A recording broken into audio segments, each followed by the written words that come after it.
boys and girls, welcome to my channel. I'm For Classic and welcome to BenchART. So for today, what we do every day is Starfield. Starfield, it is a game developed by Bethesda. It is the typical RPG from Bethesda. We have Skyrim, Oblivion, we have Fallout, and this time, for the first time, we have one of their RPGs on space. So I think this game doesn't really need any introduction.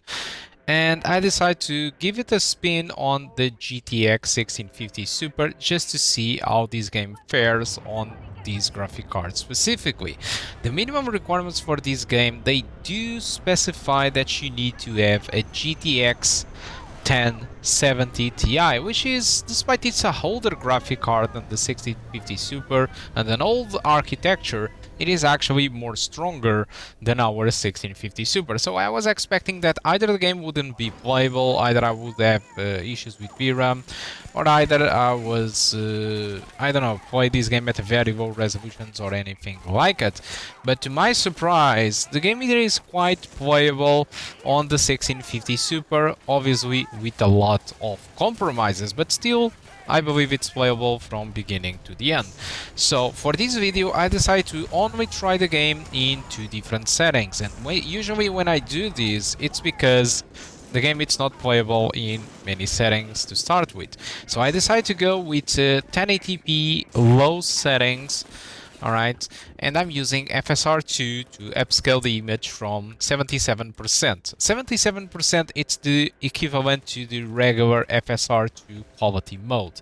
If you just use the low preset of the game at low, it defaults to 50% in both low settings or medium settings. But I mean, 50% of FSR2 upscaling, it's equal to use FSR2 in performance.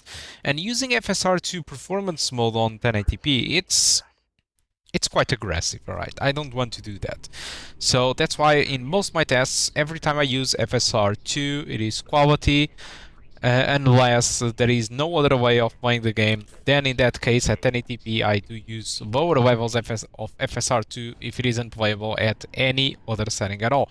But since the game's performance, it is actually not good, but good enough to play with FSR2 at quality level, I decided to go with this 77% of resolution scaling while using low settings, VRS to improve performance too, and 1080p.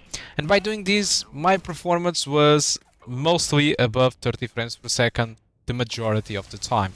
So I tried outside in planets, I tried inside environments, I tried in the main city of the game, in other parts of the main city of the game where there is more foliage, and my experience was overall either above 30 frames per second or just some small drops below 30 frames per second.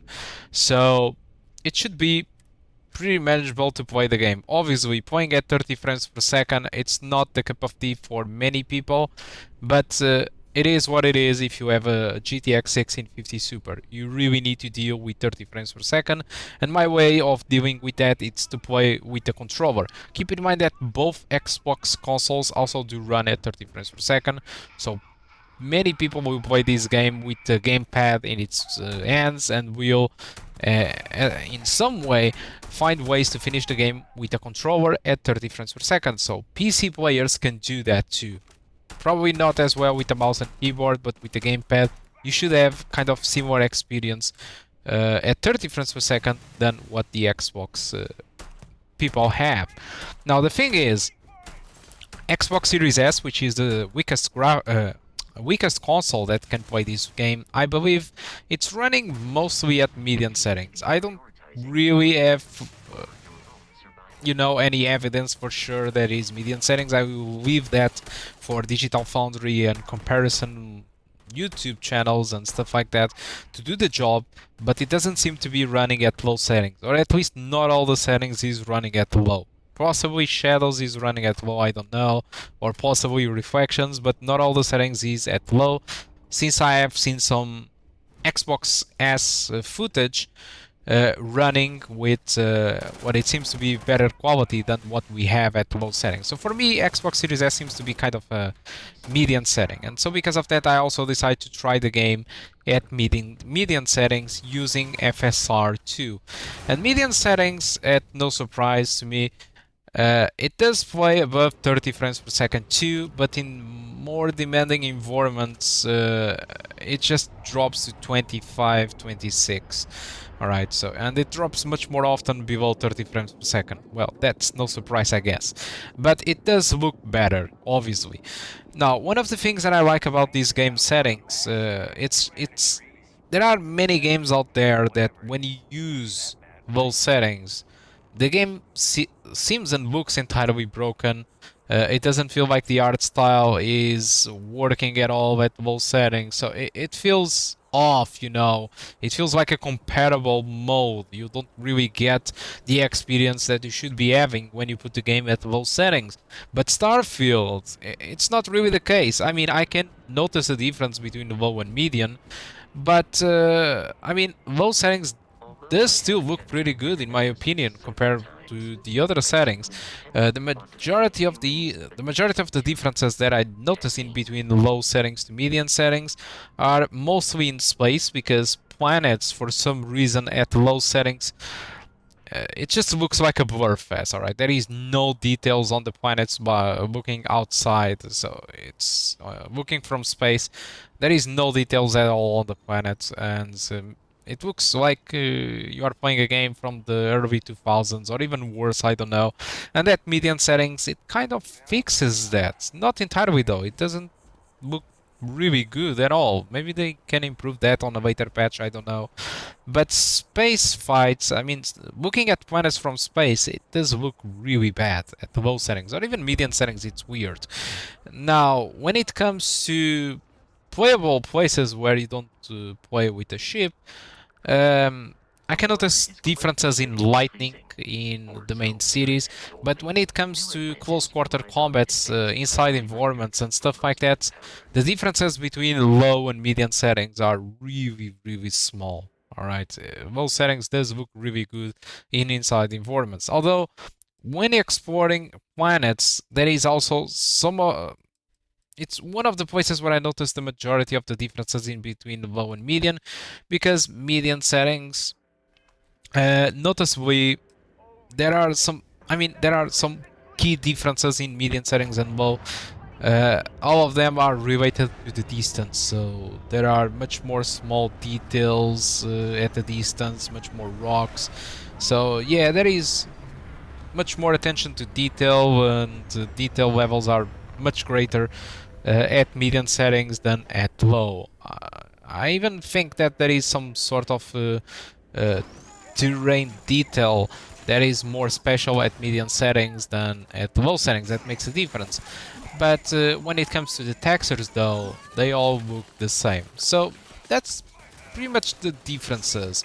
So if you ask me what settings I would play Starfield, I would probably try to find a balance in between low and median settings, and to try to have a good performance, you know, while retaining some very good visuals. And one of the things that I would probably drop down immediately to low, it would be shadows, volumetric lights, because this game, even with the shadows on low, it looks really good nonetheless. Volumetric lights, it's something that I usually, if I need to play it with a kind of a blocky volumetric lights, I don't have any issues with that, and usually it's a type of effect that consumes a lot of frames.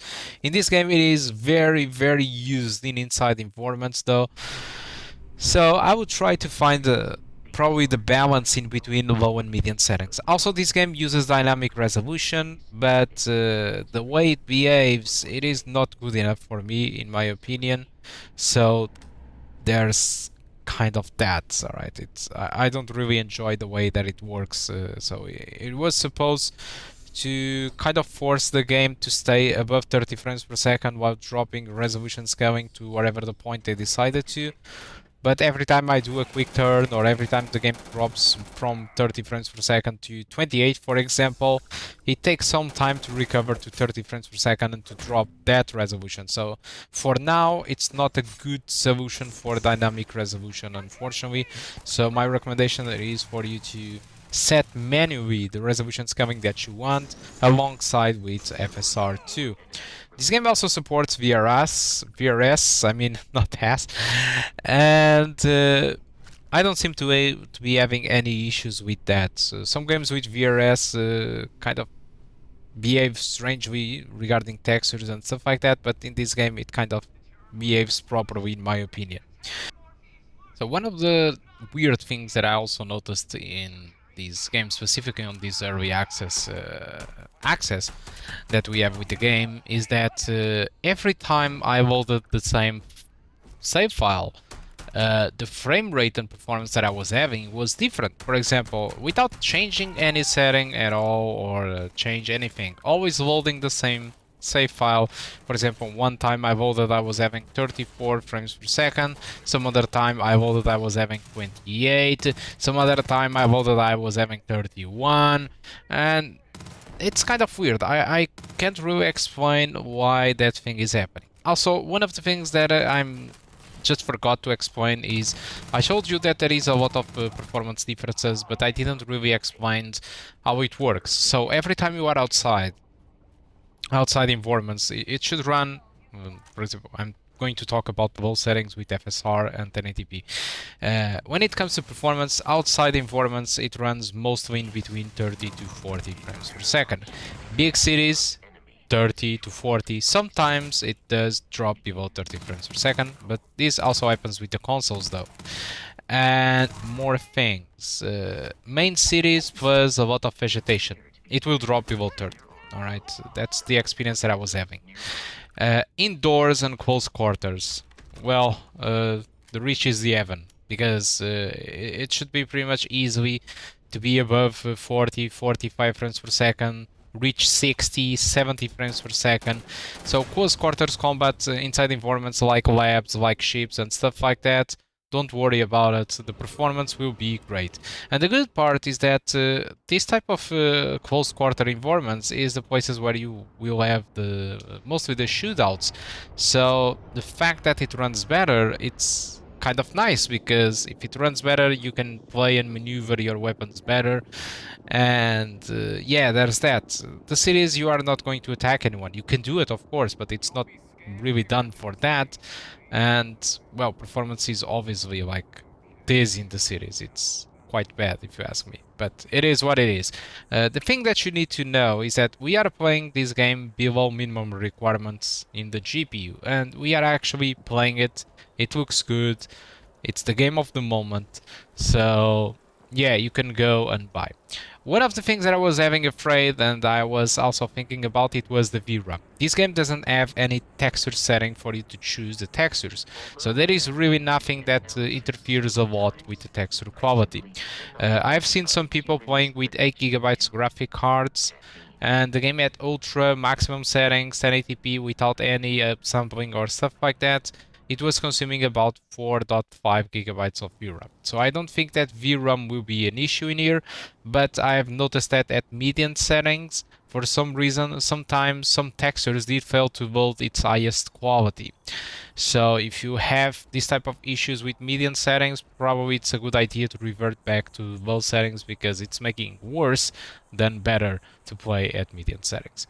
And with this I conclude my video and voiceover. Hope you did enjoy the video so far. I'm just going to finish this sequence, and I do hope to see you soon. Any question that you have, don't forget to leave on the comment section of the video.